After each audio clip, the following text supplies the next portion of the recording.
हर महिला को ज्वेलरी पसंद होती है, लेकिन हर महिला ज्वेलरी बिजनेस भी कर सकती है, ये बहुत कम लोग जानते हैं।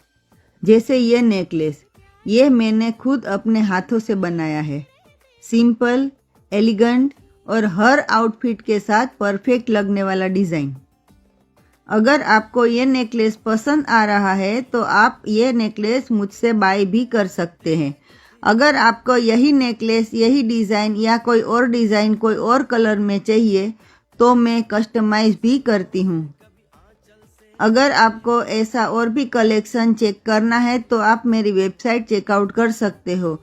मेरी वेबसाइट पे आपको ऐसे ही और भी ब्यूटीफुल ज्वेलरी कलेक्शन मिलेंगे। वहाँ से आप अपनी पसंद की ज्वेलरी बाय भी कर सकते हैं। मेरी वेबसाइट का नाम है www.arshacollection.com।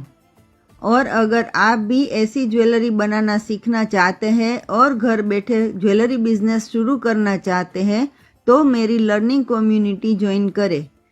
मेरी कम्युनिटी ज्वाइन करने के लिए मुझे DM करिए लिंक। मैं आपको मेरी कम्युनिटी की लिंक शेयर कर दूंगी। मेरी कम्युनिटी ज्वाइन करिए और अपना बिजनेस स्टार्ट करिए।